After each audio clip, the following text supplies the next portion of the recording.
Hi everybody, today we're going to be starting our new topic for Microsoft Office.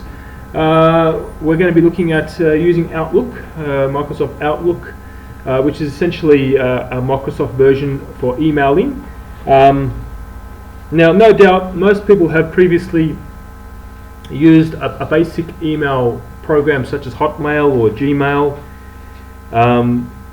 So they're aware of what emails are used for, and that is obviously sending messages, mail, electronic emails, as well as receiving emails.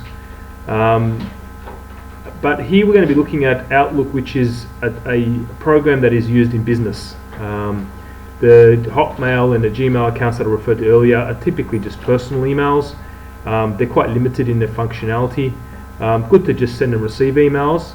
But it lacks the scope of being able to organize your emails and organize your calendar,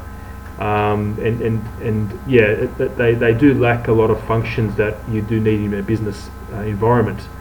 So hence Microsoft has come up with Outlook, which has all those capabilities. It enables you to do things like create signatures. That's where you send an email and automatically your name and your company details appear at the bottom of the email. That's called the signature. It enables you to do things like create automatic replies. So when someone sends you an email, you can the system automatically sends them a reply back saying that they've received your email. Also, a good feature is the calendar. So you can set it up to keep a diary, so that you know what things are coming up ahead of time. You can keep a track of your diary, and it automatically pops up and lets you know when certain events need to take place. Other features such as invitations. So if you have a meeting, or if you want to create a meeting to meet with one of your colleagues, you can use Outlook to send them an email asking them to accept a meeting with you at a certain time at a certain place. And once they've accepted that, it then comes across. And it comes across onto your calendar so that you're reminded of that meeting, and it does the same thing to your colleague as well. So there's a lot of functions that that exist on the Business Outlook program. So we're going to be looking at some of these and just working through it. So first things first, we'll once again launch Outlook. So there's a few different ways of doing it depending on your computer, but typically if you just go to Start over here, and then you go to your Programs, you'll be able to find your Microsoft Office folder, very similar to what we were doing previously with Excel, PowerPoint and Word. You've got all your programs here. We're looking for Outlook that we're using 2013 as a version, so if we click on that one there, it launches your Outlook. So that's some of the functionality that I was referring to earlier. So I'm going to make this a little bit larger so we can see more clearly. So this is Outlook, and that's our emailing function. So you can see that at the moment we have a fresh account. We don't actually have any existing emails, but if we did, it will come across here in our inbox. We can have a look at emails that we've sent. And obviously if we need to dig up old emails that we may have deleted, they'll appear in this folder. And we're going to be looking at creating additional folders in order to be able to store emails that come across that we may need to look at a later stage. So this is what the program looks like. That's the calendar that I was referring to earlier. So today's the 25th, and it tells you what events are going to be taking place today. I've set this up to have a look at it on a monthly basis, so I can just click on today here,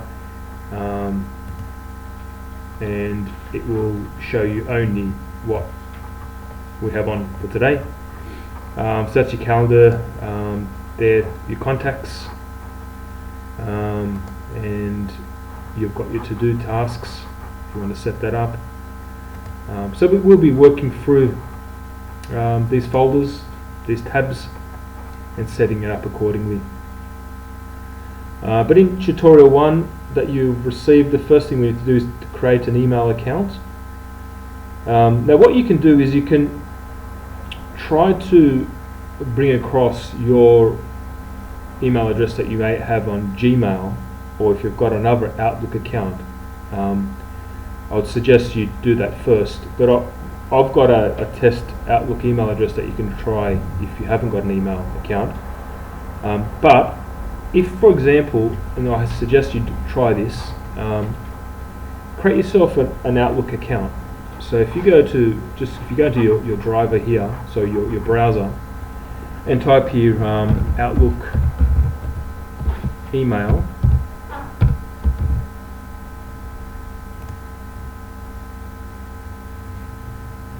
and free personal email is what we're after. So if you click on this here and go to create free account over here,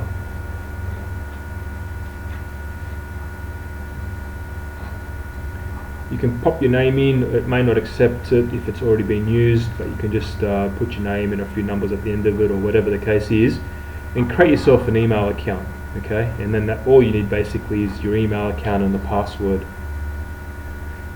So I suggest you do that, and Outlook is the best one to use for Microsoft Outlook. This one here, because we know definitely it will work on this program. So that's what you need to do there. But coming over here, as I said, we've already created an Outlook account ourselves. So essentially all you have to do is just go to File over here,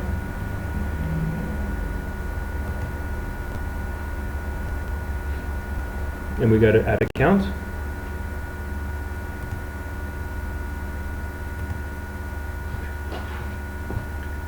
Pop your name in. Oops. So this is a name that you would have used when you were creating your email account.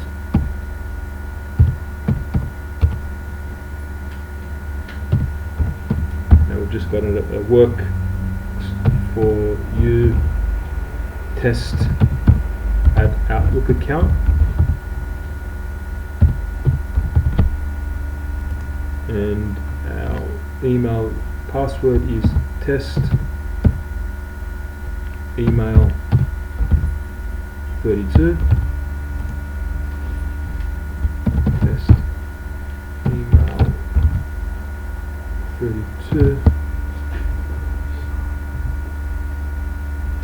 And then we just hit next.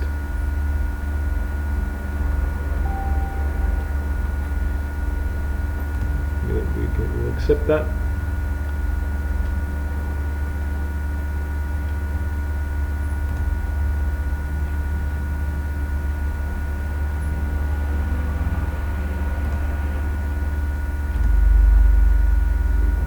If it is asking, these are security features obviously of the program.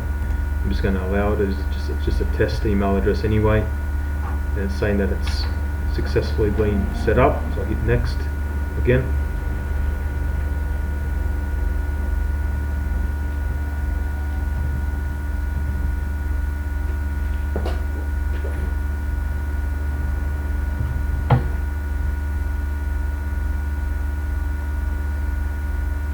Sometimes that does take a bit of time to go through, so I'm just going to pause the video. Oh, here we go. It didn't work.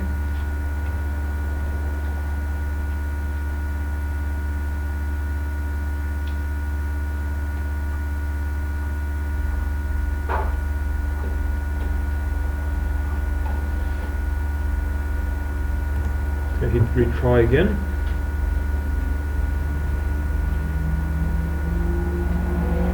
Sometimes it doesn't work if you've used the same email address more than once. So I'm imagining what could have happened is we may have this email address sitting on another computer. So what I'm going to do is, if it doesn't work again, I'm going to create a new,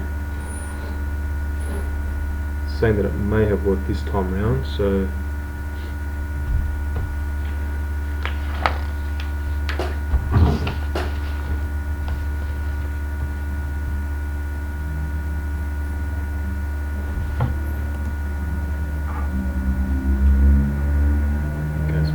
manually configure it because it didn't work properly. So what I'm going to do, I'm going to try doing, I'm going to try creating a new account, and then I'll see how we go that way. Hi everyone. We were able to successfully add that WorkSphere test email address onto Outlook. The issue was the password that I entered in wasn't a capital. It's case sensitive. Yeah, that's where I went wrong. That's why it wasn't going through. But essentially, once you've done that and it goes through, what you have to do is actually you need to close Outlook and go back into it again. Because it has to re-register itself, and once you go back into Outlook, you'll then find your file.